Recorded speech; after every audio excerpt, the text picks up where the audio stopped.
That's a big difference, right? Good afternoon. We call this June 28th, 2018 meeting to order. The time is 1:32. We'll do a roll call real quick. Mr. Weldon, Here? Mr. Schutte, Here. Ms. Lyle. Present. All right, we have quorum. Craig, would you please do the public announcement?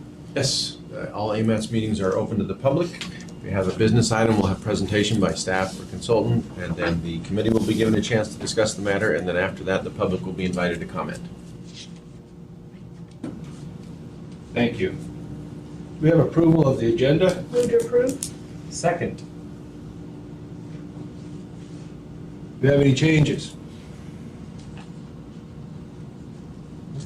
No objections, the agenda is approved. We have before us the meetings from the May 18th. Sorry. I was just saying, wait a minute. We have before us the minutes from the May 24th, 2018 for approval. Do we have a motion? So moved. Second? All right, any changes or discussion?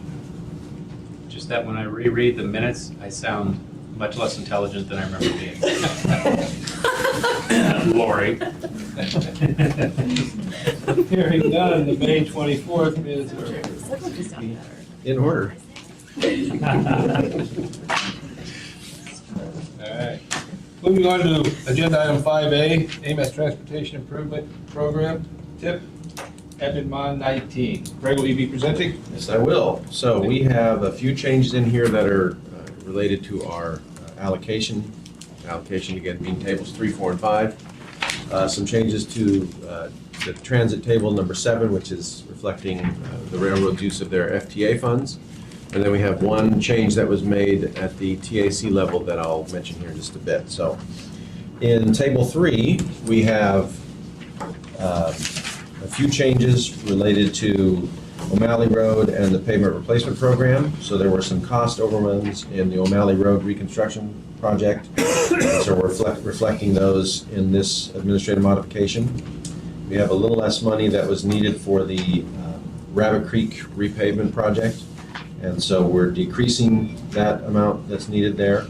And then a little bit more for the Glen Highway Integrated Corridor Management Study. So, yes, sir. Thank you. Let the record show that Mr. Peterson arrived at 1:34. Continuing on in table 4, the non-motorized program. Again, part of our allocation. We just had some additional design work for the pedestrian plan project implementation. Didn't have a lot of extra money in there, so we didn't have enough money to actually build something right away, so we wanted to get some more projects that were designed and ready to go. So just a little bit more on the PED plan there. In table 7, we're just reflecting what the FTA money used by the railroad, where they're going to move that, so they just have some additional $125,000 in track rehab. Those are the changes that we had in the existing, in the proposed administrative modification. And then in table 8, which is not part of our allocation, but it's where we used to have earmarks, but it's projects that are inside the AMATS area using federal funds, or if we had state grants, they were in there as well.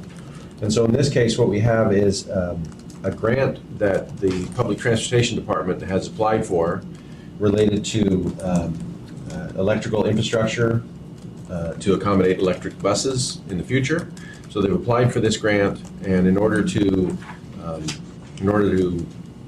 have the process be how the feds want it to be, we need to reflect that possible grant in our table 8. Where is that? Sorry. It is not something that is in the spreadsheet. It was added on the floor at the TAC level. So the dollar figure is 1.067 million, and it would be 2019 funds, and it would be reflected in table 8.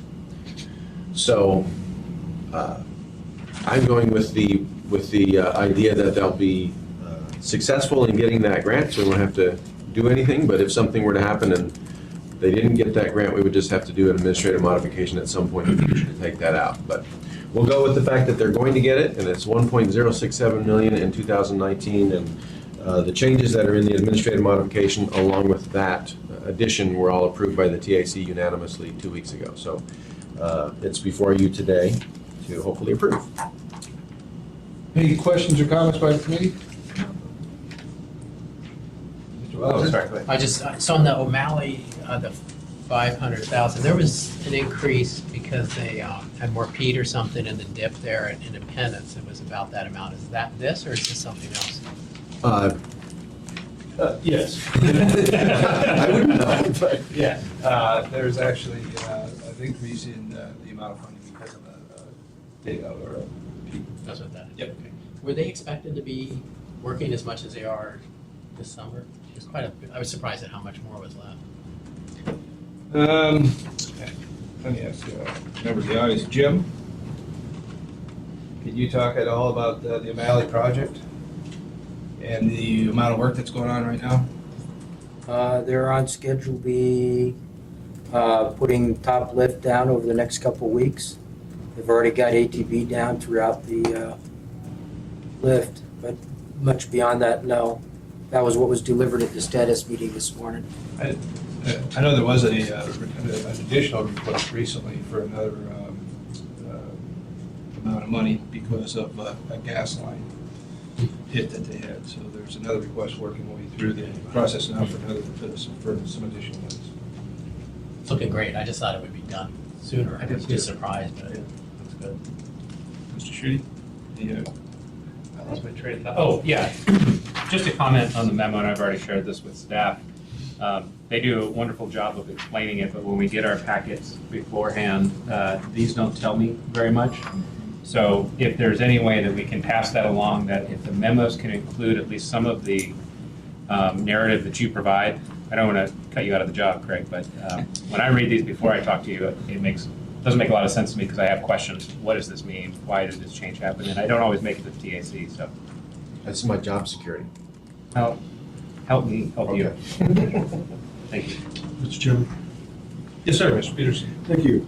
And back again at table 8, you said it was 1.068 million, and that's for we're trying to get a grant to get a couple electric buses. It's 1.067, 67. and the project is, this is the title as they've applied for it, transitioning to electric battery-powered buses with infrastructure upgrades. And it says project will upgrade electric infrastructure in Anchorage's bus barn and maintenance building to accommodate electric buses. Okay. All right, thank you. So, yeah, they've applied for this grant, and in order to receive the grant, should they be successful, it has to be showing in the table already. So we're going to be building electric plug-ins so that buses can overcharge or recharge overnight. I believe that's the case, yeah. Great, thank you. So, Not going to buy actual chargers yet, just the electrical input to the building so that we can buy chargers in the future. Oh. Actually plug them into something. Okay. And just for the record, your name? Sorry, Bart Transit, Bart Rudolph. Part of transit. Bart Transit. First part, Ms. Howe? With Bono. so I peeked a little bit at the obligation report, general information, because I was wondering kind of where some of the money came from in the modification number 19. And I noticed that all the CMAQ, a whole lot of CMAQ money has been de-obligated in the obligation report. And I'm curious as to why, because I'm very concerned about the arterial roadway dust control. Especially given our conversation yesterday, that we may not be able to show or meeting the critical design value for the conformity out in Eagle River. I would have to double check with Aaron on this. I know it's 2014 funding, so it's older funding. It's not the life of this tip. Okay. But I can double check with him on exactly why that is. It's not from the current obligation, it's from prior years. Okay. But I'll find out. Just wanting to make sure. Yeah, no, that's a good question. Any other questions by the committee?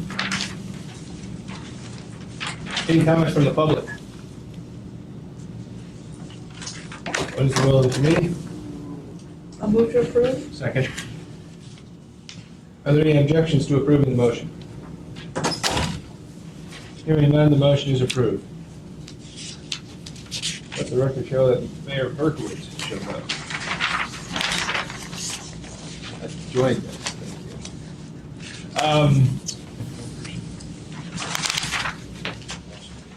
Thank you. Craig, are there any other action items? No, sir. Moving on to agenda item 6A, Vision Zero update. Craig, will you be presenting? I'm going to have Wendy Wilbur start us off. Let me turn the lights off for her.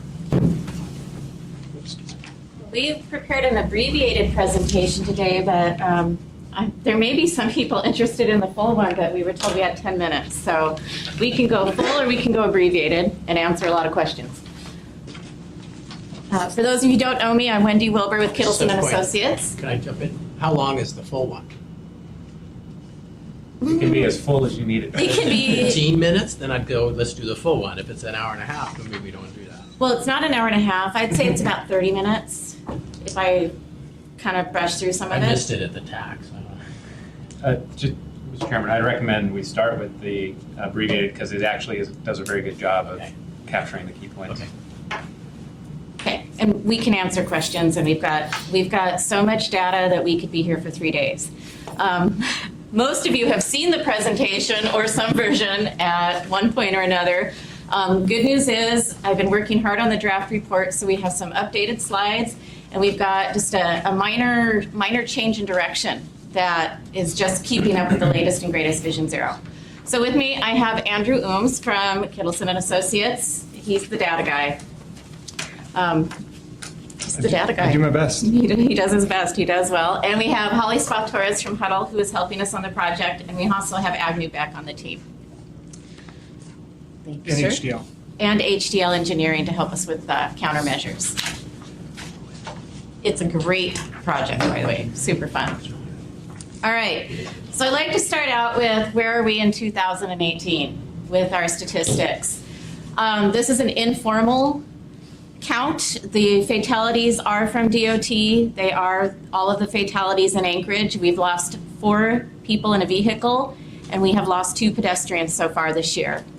The serious injuries and injured are all pedestrians. Those are a little more informal. I track the news accounts. And KTUU, by the way, does a great job of anytime they get a report, they map it. And so we're trying to informally keep track of that. So this year we've already had 6 deaths and 2 serious injuries related to traffic. So really, Vision Zero is to eliminate all traffic fatalities and severe injuries. The streets should be safe for everyone, no matter what choice you make to travel. Whether you're on a bicycle, whether you're in a wheelchair, car, should be safe for everyone. The key point with Vision Zero is it's data-driven. So you don't see us out doing a lot of public involvement. That was all done earlier to sort of set the stage for this plan. What we're really focused on is what is the data telling us? Because if we have good data, then we can make defensible decisions to understand what's happening and how to solve the problem. So we're looking at existing conditions, who, where, how, why, and when are crashes happening. We're also looking at then, once we understand where that data is, why and where is it happening, how can we solve that problem? So we're really directing the city's resources where it can make the most impact by addressing the data. We're also, as part of this, looking at a code assessment. So we're going through the municipal code based on what the data is telling us and national best practices, and we're going to be making recommendations on potential ways to kind of modify the code to better address Vision Zero. And we will be soon putting together a task force of APD, emergency responders, the city, and the state to start addressing that part of it. And then the final piece is actually a media campaign. So we've identified the problem, we've identified where we want to go, and that's where Agnew Beck is going to come in and start developing a media campaign to have the outreach to help Vision Zero keep going forward. So data analysis, it's hard to argue with the facts. It's also hard to get data that is consistent and complete. So what we have is 2010 to 2014 DOT geocoded data. That means it's all mapped, we know exactly where it is. This is the gold standard. DOT has got the most consistent and best data. We have Alaska Trauma Registry data. So this is really interesting. It's a confidential data source, but this tells us anyone who went for a hospital visit that had a traffic collision.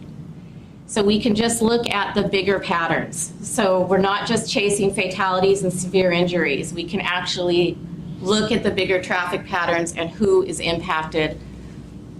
We have the bicycle and walking in the United States benchmarking report. We have the municipality of Anchorage crash data. Now they have the latest data. They've got it through 2016. So we've used 2015 and 16 data to supplement and help create that big picture. We've got the fatal accident reporting system, which is federal, and then of course we have our news reports. So we try to cite where all the data came from, but we've used all these sources to get as complete a picture as possible because each one has a weakness, to be honest. So the big picture, fatalities by mode. And the gray is vehicle, the orange is pedestrian, and the yellow is bicycle. So you can see the vehicles were trending up in 2015 quite a bit. Pedestrians continue to trend upwards in terms of fatalities. And bicycles, actually, 2015 and 16, we had no fatalities for bicyclists. So I think that's good news in this picture, and we want to keep that trend going for sure. And please interrupt if you have questions as we go forward. It's much easier as we go through these. I knew John had that look. I mean, should we do that? Or Yeah. Okay, so can you back up? One thing you say, it's data-driven, which is good, but then the data you're showing us, you say, well, you got it informally off of a TV station. So you're telling me we don't collect proper data at all? No, that's not what I intended to communicate at all. So most of our data is coming from the 2010-2014 DOT reports. The municipality of Anchorage and DOT get their data from police reports. So these are actual police reports this data is coming from. The challenge with police reports is you have an officer taking the report and you have a person who is in an incident or a witness helping to fill in that report. So nationally what you're seeing is, especially with human factors, were they distracted? Was there something else going on? That data is really underreported. So you will see missing data fields. This is a national problem. So Anchorage isn't unique in this at all. And so we were jumping way ahead, but one of the recommendations in this report is we've got to get some consistent data reporting and some consistent forms out there. So the DOT, you won't see the news reports other than that 2018 slide, right? So that's kind of the more anecdotal information. But anything you're seeing for fatalities and serious crashes is not from a news report in our analysis. Because 2018 isn't released yet by the government agencies? Correct. That's okay. There's a lag. Yep. So we took the 5 years data that's all been cleaned up. We spent a lot of time working with it. DOT and the city have spent a lot of time working with it. Mr. Peters? Thank you, Mr. Chairman. So I know that we've been adding bike lanes to different streets in town. Is there any way to see if that actually is helping to reduce or eliminate fatalities with bicycle riders? So a key tenet of Vision Zero is we've got to start evaluating. We've got to start looking at where we've made changes and tracking what's happening there. And so Vision Zero, we've just got the data together. We're understanding where it is. I think if we get through where and how some of the crashes are happening, I'll be able to answer that question a little bit. So let's come back to that one. Thank you. Go one more. I think it's on the next slide, but you said your little process. One more. No? Oh, we didn't go that far. Okay, well, it was one of those sites, but you said you're going to do various steps, and the final piece is a media campaign, which is basically education. Mhm. But I'm trying to educate myself here, and they tell me there's 3 E's: enforcement, engineering, and education. And with education, you say don't crash into bicycles, that's bad, and stuff like that. Hold that thought. Does that work? Hold that thought. Yep. And Chris is going to hear some more new stuff on that and where it's moving. So that's the end of the presentation. All right. Who? So this is from the DOT data. We have a lot more about who from the Alaska Trauma Registry data, but this is what's been abbreviated for this presentation. But really, if you're driving a car, you have a 1 in 1,000 chance of a fatality. If you're on a bicycle, 1 in 200. a motorcycle 1 in 50, and a pedestrian 1 in 22. So a key tenet of Vision Zero is to identify your vulnerable users. It's pretty clear going through the data that it's our bicyclists, our pedestrians, and our motorcycles. Those are really our most vulnerable populations. Again, this tracks nationally. We're a little bit higher with motorcycles. I think it's because we have such a short season and they all come out and drivers aren't used to them. I think that's a big part of that. Where are they happening? They're mostly happening on our higher speed roadways. It's really that 40 to 50 mile per hour roadway. And the bottom line is it's just pure physics. Car versus person or bicyclist. The bicyclist and the person doesn't fare very well. And so the faster the speed, the more likely you are to have a fatality or a serious injury. But we're still seeing a fairly high number on our 25 to 35 mile an hour roads as well. And it's worth noting that it's posted speed, it's not operating speed. That data isn't reliably available. Right, so we don't actually know how fast the drivers were going in these scenarios. And that's, John, going back to the quality of the data. You know, the police officer can't always tell how fast somebody was going. It depends, you know, how the investigation went. There's so many different factors. So this is posted speed. The drivers could have been going much faster in these cases, or slower. Crash location by mode. So if you look at the blue, these are intersections. So bicyclists are getting hit at the intersections. Pedestrians are getting hit more at the non-intersections, or as we want to kind of say mid-block, and that's the green that you're seeing. But we're also seeing a lot of bicyclists getting hit right here at the driveways. And so that's, you know, they're riding down the road and the person's pulling out. For motorcycles, they're kind of all over the board, but the little bit of an interesting thing on motorcycles and vehicles, we also add the interchanges, so when they're getting on and off the freeways or highways. So we went through and we mapped the high crash corridors. And how we did this was we looked at all collisions in Anchorage, but we weighted the fatal and serious injuries more. But we also looked at just a property damage, because we would maybe just call it a fender bender. So we took every single collision that happened. Because if you're getting a lot of fender benders at a location, then you have likely to have a problem there, and you're more likely to get a serious injury or fatality. But what we did is we weighted the fatalities and serious injuries really heavily, but we included all of the collisions. And we found our high crash corridors. So the yellowish color is where our pedestrians are, the bicyclists is the green, and the vehicles are the red. And you can see that we have overlap. And I don't think anyone's surprised. We've talked to Scott Thomas, we've talked to Stephanie Mormillo. Nobody's surprised. This data aligns exactly with what they have mapped and understand. But we sort of have our AC Northern Lights Benson area. We're down here a little bit by the New Seward Highway. Oops, I went too far. The New Seward Highway, Northern Lights and Benson. We've got Mountain View Drive up here where all three are overlapping. Over here by Muldoon.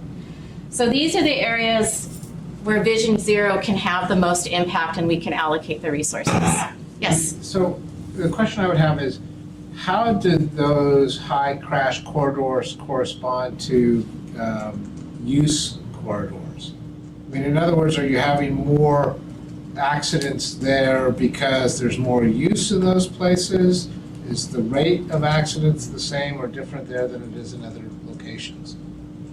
Andrew, you want to take that one? Yeah, and there's definitely an element of that. Yeah. Okay. But what we're seeing and pulling all the pieces together, the major roads are where transit routes are, where our pedestrian destinations are, where the through bicycle facilities are, as well as the highest vehicle volumes. So we're putting all those uses together on the major roads, and this is the result. And some of it, if you think about adjacent land uses and what's happening, you know, Midtown here is a little bit of an economic engine, and you have people moving back and forth between businesses and restaurants and bus stops.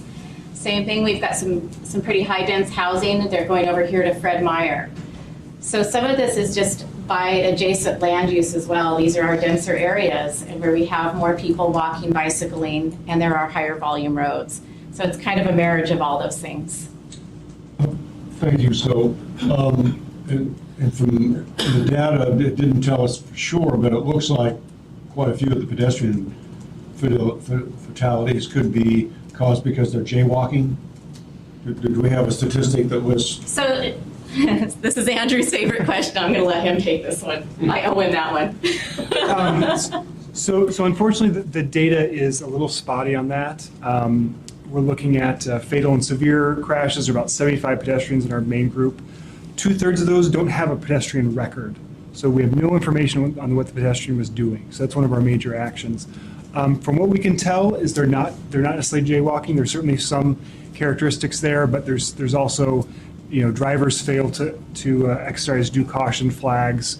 But in general, that factor, that real base cause, is a pretty spotty field in the data, and we're really struggling to pull other fields together to compensate for that. Well, specifically, since I live in Muldoon, I see people crossing Muldoon Road, which is a really, really busy roadway with lots of traffic that's moving at the speed limit or faster regularly, and they're crossing between blocks. And I think it's insanity to do that. And but I guess they get used to doing it. But sometimes, obviously, they don't make it. I don't know if an education program is going to help. If somebody's too lazy to walk a half a block and press a button and wait for the light, I don't know what we can do about it. Hold on to that thought too. Yes, Chris. Can you, great stuff. I can't see the map very clearly. Can you use your laser pointer to show us where 32nd, 33rd is? I know there's a big pedestrian-focused project proposed for that on the east-west corridor. Where's it at? I can't tell where So- Tudor is on the map. Just below that. We're right here. No, is that Benson? So this is Northern Lights. This is Benson. Okay, 2 blocks south of that. south of that. So Okay. it's right in here. Yeah. So it doesn't currently show up as of. No, I get that.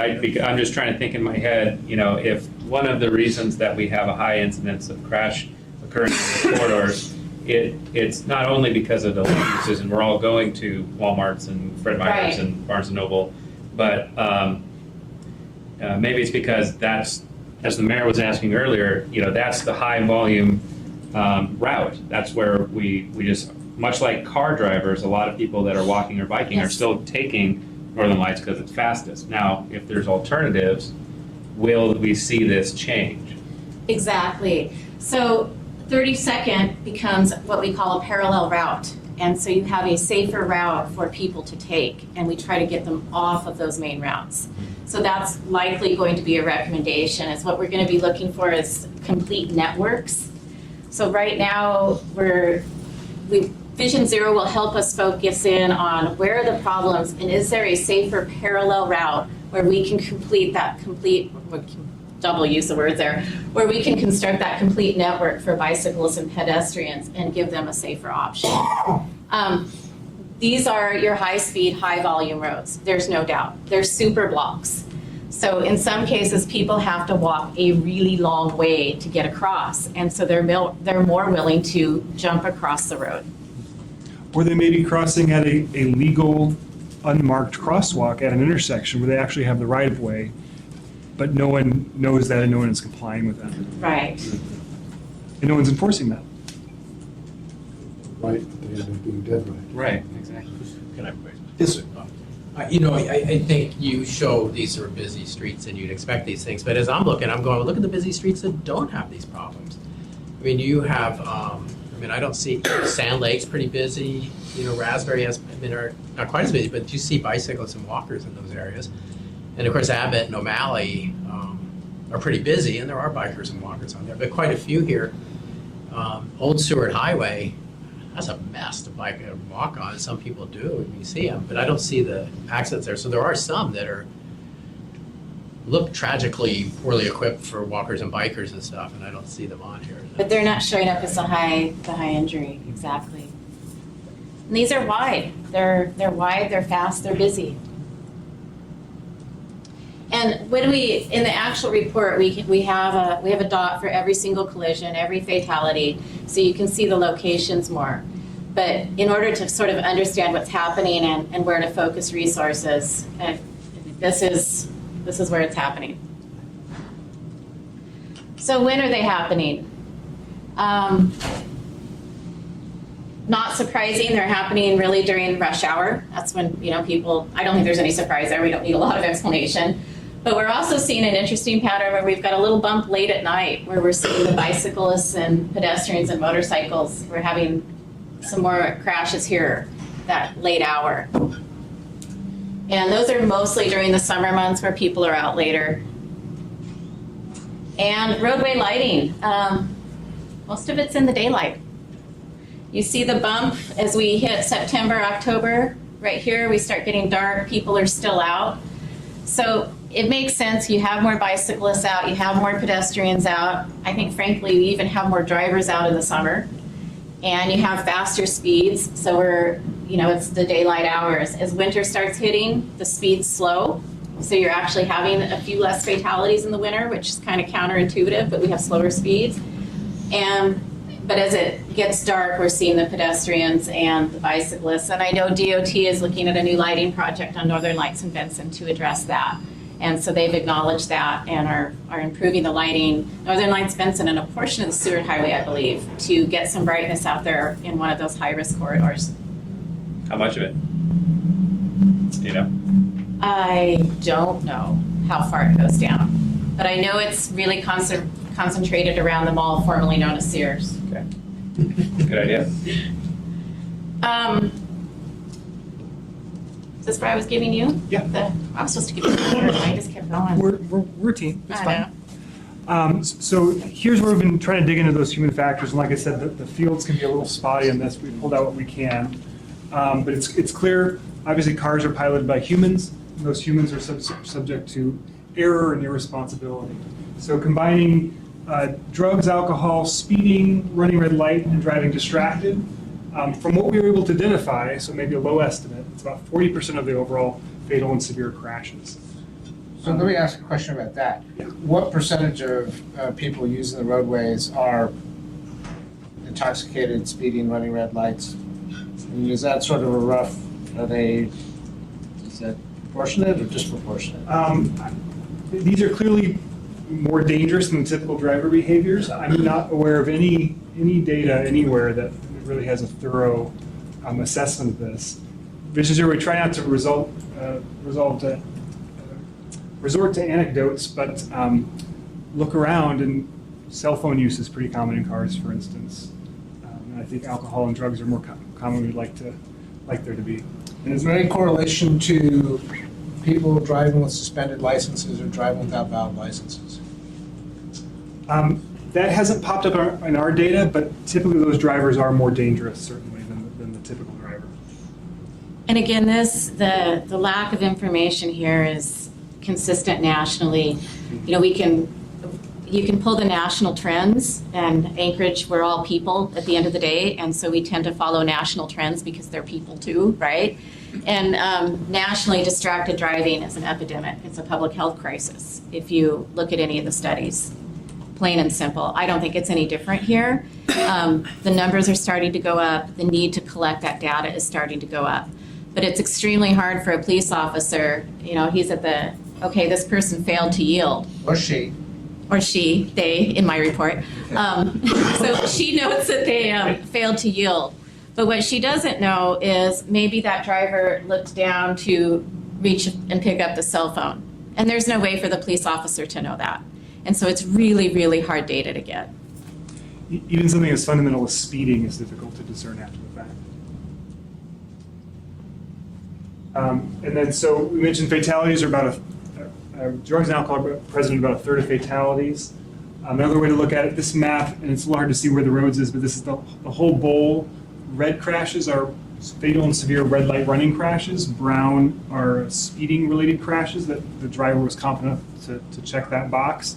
And the gist of it is it's all across the city. Red light running at all severities just ends up to a map of signals in town that red light running is possible. So it's widespread. Sort of another question on that. How many of those involve uninsured motorists? which as I recall is about 20% of motorists, 15 to 20%. That has something that's that I've been seeing. It's not as causal. You're right to bring it up that it's related to riskier drivers, but we haven't been focusing on that at this point. So an interesting statistic on here too, I think there's a common misperception that many of the pedestrians that are involved in a fatal or serious injury are drunk or intoxicated. Actually, it's less than a third. So only 9 out of 23. So I think that's important to note as well. So the pedestrians themselves are drunk or the drivers were The drunk? pedestrian, Yes. yeah. What if you have a drunk driver and a drunk? There is one of those, one pedestrian, one driver. Yeah. And for bicyclists, it was 2 out of 4 fatalities. One was the bicyclist, one was the driver.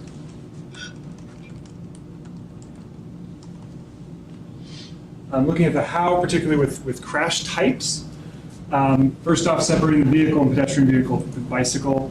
Those have their own patterns. Right hooks are a common crash type for bicyclists, for instance. But looking at vehicle crashes, angle crashes are by far the most common types of fatal and severe crashes. About 38% are left turns, and 27% are broadsides, potentially, definitely associated with those red light running crashes we noted before. But other types are fixed objects, so leaving the roadway, hitting something that doesn't move, as well as rear ends, a common crash type, typically not as severe, but definitely results in some fatal and severe results. All right. So when we started this Vision Zero project, the Vision Zero network went after the 5 E's: engineering, education, enforcement, evaluation. In 2018, just a couple of months ago, they have shifted that approach, and it's now called the Safe Systems approach. And it really aligns with what we're seeing in the data and where Anchorage needs to go. And the Safe Systems approach is pretty simple. No fatalities acceptable. Everybody has a responsibility. Most of it falls to the engineers because they've got to design self-enforcing safe roads. However, humans are going to, and that's because humans make mistakes, so our roads have to be forgiving. But in this, everybody shares a responsibility, and we can't victim blame. And that's our natural tendency is, oh, the bicyclist wasn't paying attention, or the pedestrian had a cell phone, or the driver was doing this. We've got to all be working together. We can't point fingers, and we have to look at the whole system, because if one part of that system fails because we're all humans, another part's got to help pick it up. So in looking at the Anchorage data is we need to enhance processes and collaboration. We need to be working amongst the municipality, the DOT, the police, the emergency responders, and get a data form that's the same for everybody, so everyone's reporting the data the same way, for example. We need to institutionalize Vision Zero, where safety is a priority across all the departments. And not just traffic and engineering, but let's look at utility companies who maybe are putting their utility boxes at intersections and blocking sight distances. So it's looking a very holistic approach at this and addressing the specific problems. Andy? Yes. I think John and I are very disappointed that we've veered away from the 5 E's because it took me 5 months to memorize the 5 E's. I never did. And I still can only get 4. So now you want a safe systems approach. I'd like to add a comment related to the data collection, a uniform methodology, et cetera. I'd also like an important nuance of that to be open data, that the data is accessible and shareable, and people can, whether it's this group, DOT, the city, a bunch of nerds in a coffee shop, everyone can Right. access it and start to analyze it in new ways. Last slide. There you go. There you go. That's really good. Rapid response. So as we develop the action plan, we will identify achievable strategies to start this collaboration and enhancing processes. Building safe streets. That's the biggest one. You can call it a road diet. We can have enhanced pedestrian crossings, but we will make recommendations of how to build safer streets that force drivers to go the speed limit, right? We can't just change the speed limit from 45 to 30 and think it's going to work. You've actually got to add friction. You've got to change the roadway design. So we have to design our streets to slow speeds. But it also goes back to one of those earlier comments. Not every road should accommodate everybody all the time. We need to have networks. So there are certain DOT roads that need to be moving people in their vehicles. But there are other roads that could do a better job of putting pedestrians and bicycles first, and we complete that network and have a parallel route. We've got to reduce speeds on some of our roads. Speed kills. That is the national standard in pretty much federal highways, the national highway, NHTSA. I don't remember the, anyway, speed kills. I'm surprised that the mayor is not pulling the hook and getting me out of here right now. So this is a national best practice. I don't carry the hook. A lot of communities are going back to or going to photo enforcement. Portland saw a 53% reduction in fatalities when they implemented it. Seattle's traffic violations decreased by 64%. So what they're seeing is when the camera goes up, the violations like shoot up to 95%. But then they dramatically fall because nobody makes that same violation in that area again. And Chicago saw a 31% decline in speeding. So this is a national best practice. We aren't promoting it, we're just reporting on the information right now. So I appreciate the fact that you referenced a prior mayor when you. But there are alternatives such as those, what you call them, the scoreboards that tell you how fast you're going? Yes. Mm-hmm. How do those correlate? They work for a while. When they first go in, people start slowing down and then people start ignoring them. Yeah. It's all about the EV. Plus, you got to keep the batteries changed regularly. Well, yeah. And some communities, this is a tough issue in most communities. We started out just in school zones. Some people are just doing them when our communities are doing in work zones. There are portable ones that you can move around. There's a lot of different ways. This is something you could focus on those high injury corridors where you're having the problem and not do them citywide because the data tells us that this is where the problem is. So there's a lot of different literature, and the rest of the Vision Zero plan will vet that out just a little bit more. Just reporting the facts, sir. And promoting a culture of safety. So this is kind of replacing that education, and what does all that mean? We've got to start enforcing traffic laws. Enforcement is a huge piece. So again, we could redesign all the roads, but if we're not enforcing anything, it doesn't do any good, right? So I was wondering, you had one of those earlier slides about the increase in the number of violations that were occurring way back when. And I was wondering how that correlates to the reduction and then elimination of the traffic patrol. 'Cause I mean, that would be worth correlating. That would be very interesting. Yeah. So you've got to have education, you've got to have enforcement, you've got to have your roads designed differently. And that's that systems approach. Just one thing isn't going to get us to Vision Zero. We sat down with some nonprofits that were serving the vulnerable population. Some of our earlier data, Alaska Natives are overrepresented in pedestrians fatalities. And why is that happening? What's going on? At the end of the day, some of it's driver behavior in this town. We're aggressive drivers, and this is anecdotal, but we don't stop for pedestrians. We're annoyed by pedestrians. We've had people say that. I had a woman tell me that she was walking and she crosses at Northern Lights and the New Seward Highway to get over to BP. And pedestrians won't make eye contact with her as she's crossing. She said, I feel like a second-class citizen. And we've got to think differently. That's somebody's brother, mother, sister, aunt, uncle. And we don't like to yield to pedestrians. We don't like to yield to bicyclists as an Anchorage society. I suppose we yield, because yield pretty much means don't hit. Mostly we don't hit pedestrians in this town. But that's the phrase, it is yield. I don't have to stop. In fact, it says in the state law, slow down if necessary. So as long as I don't hit him, I've yielded. And so if you're a walker, do I go in that crosswalk? He's yielding, but he's still rolling at me. You're crazy. So, I mean, really we need is stop. I mean, that phrase yield isn't working. That Right. fully is for the car driver. And car driver would say, I yielded, you know, but until you hit him, then you didn't. But I think it should be stop.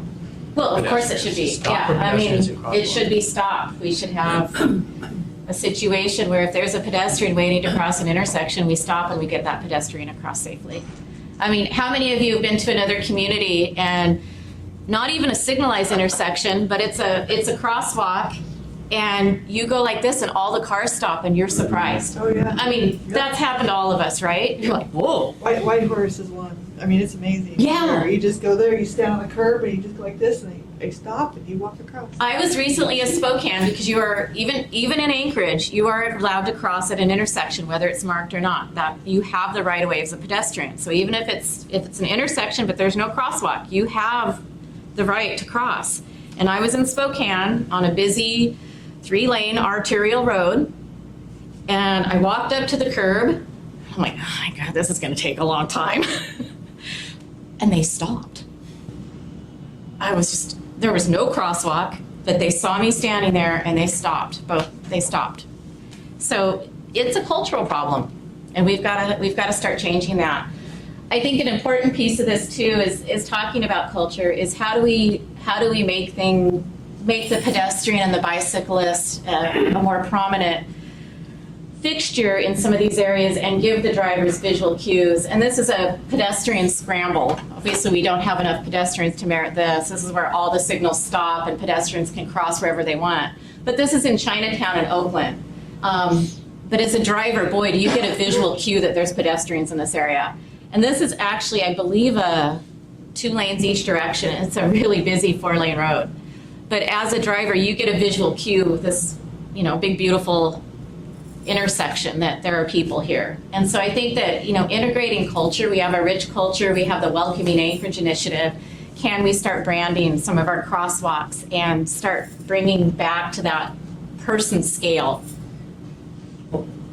Just one additional piece of information. I had a person who grew up in a village one time tell me that part of the problem is that they're not used to having much traffic or have no traffic. Many areas have such a limited number or miles of road that people don't even get driver's license. They get no driver's training. And so when they come into the big city, they're not used to all the traffic and all the dangers with being a pedestrian or learning to drive and with very little experience. It's, when you think about it, it makes sense. It does make sense. And I think that's one reason we see some of the Alaska Natives overrepresented as pedestrians. If you're coming in from the village, you don't know how to navigate these roads. You don't know where you're supposed to cross or not cross. They have no context.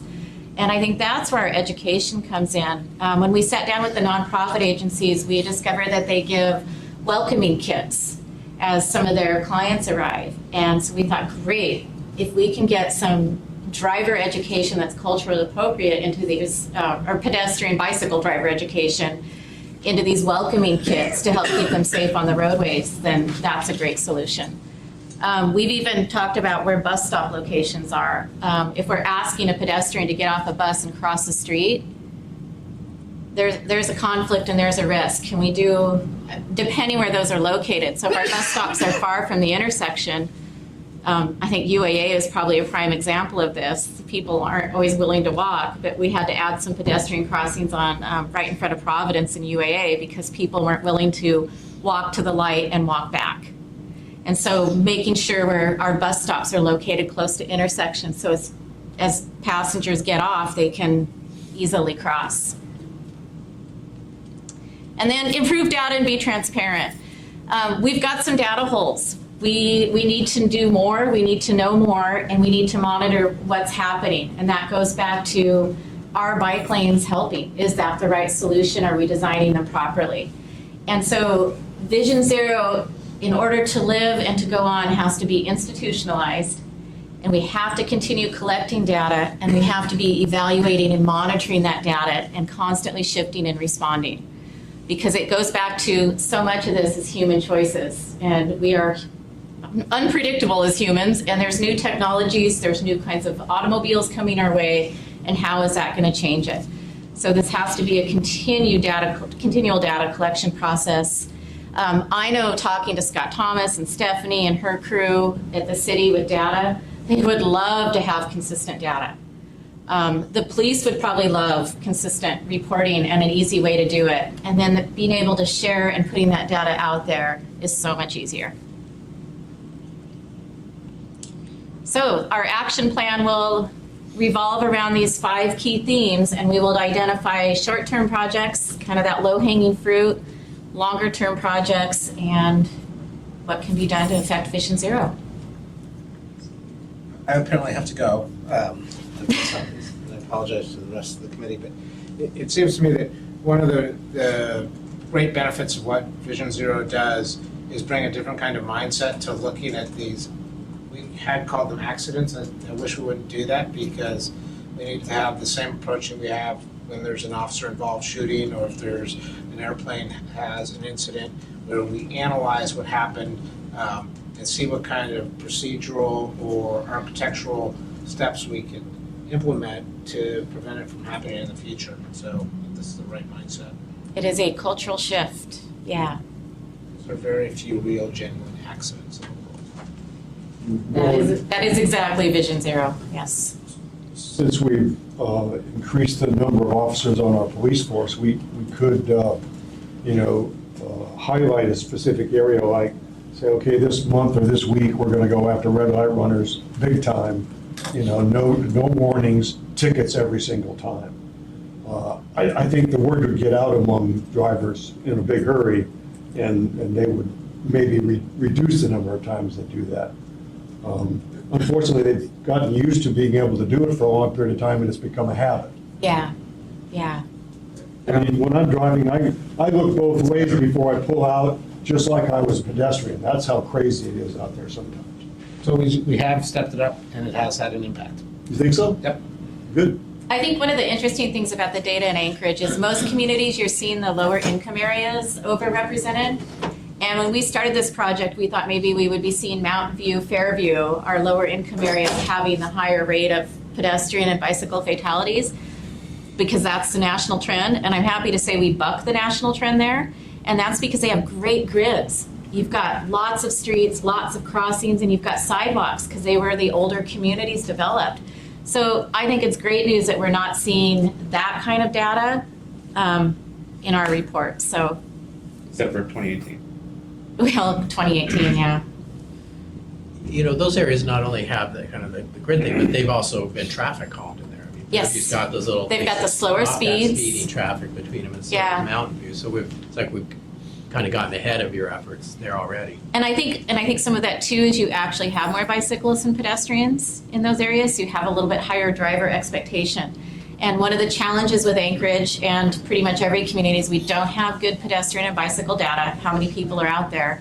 But drivers are not accustomed to watching for pedestrians and bicyclists. We don't have the densities.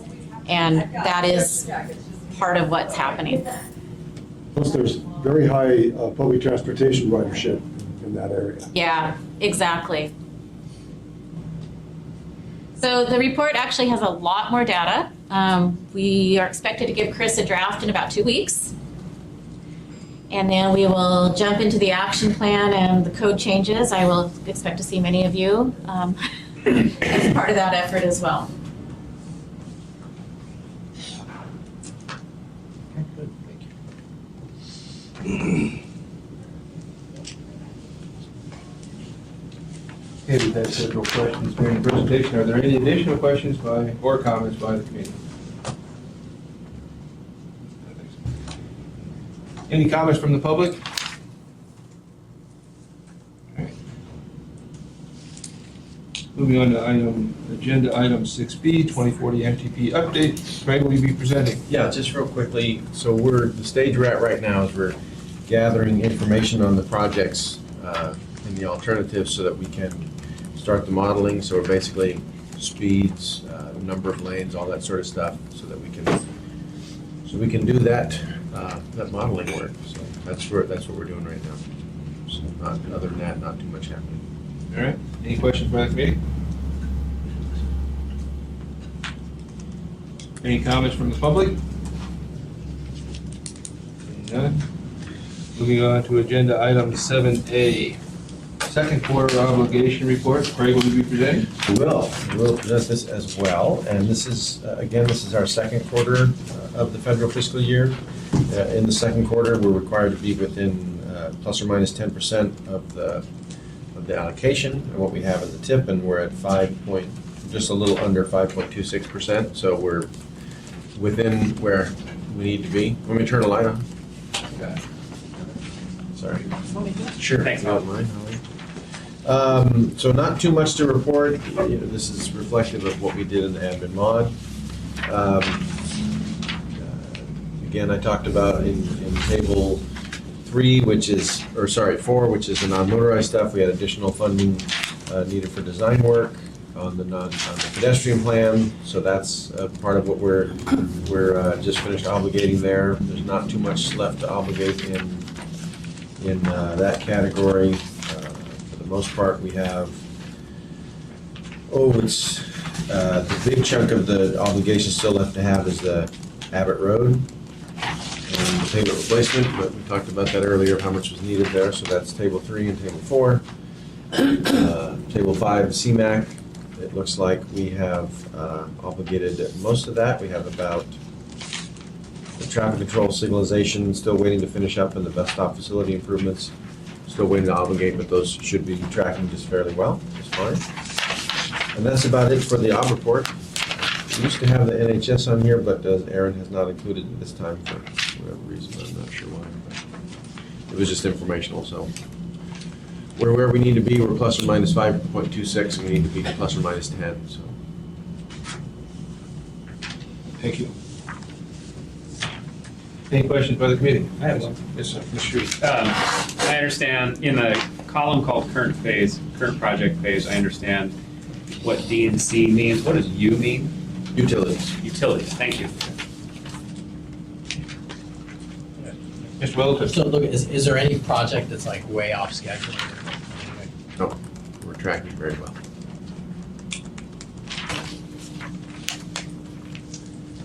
All right, any comments from the public? Seeing none. Now the floor is open for comments by the committee. Mr. Welton?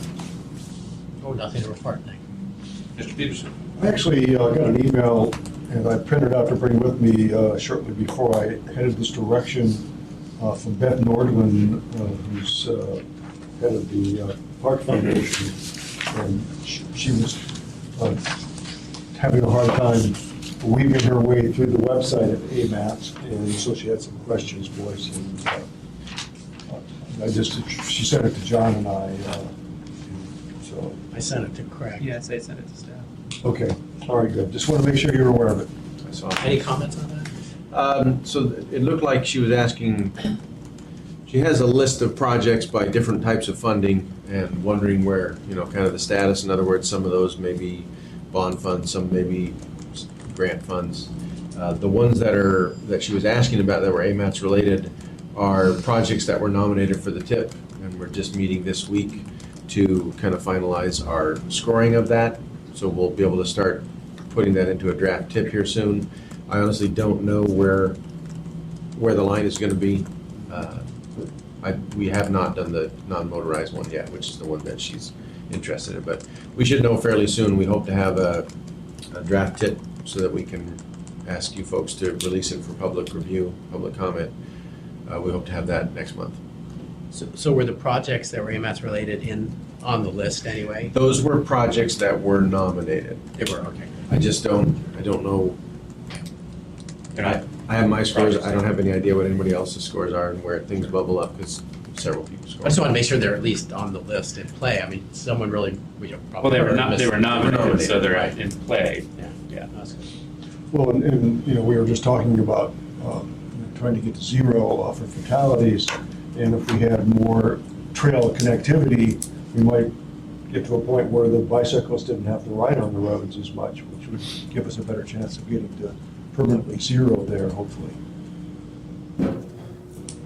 I can only tell you that the evidence that I've seen, and Andrew could probably speak to this a lot more better than I could, but, there's some evidence that says if you have someone who's riding along on the sidewalk and they're interacting with driveways all the time, that's nowhere near as safe as a separated bike lane. So, I'm not an expert, but that's my understanding. There are all sorts of different moving parts that go into this.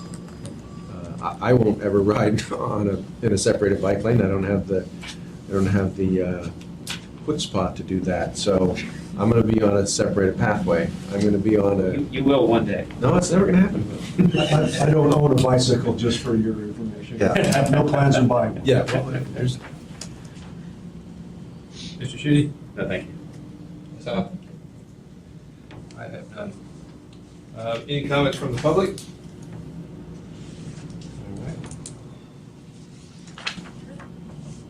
All right. This meeting's adjourned at 2:33. Presentation.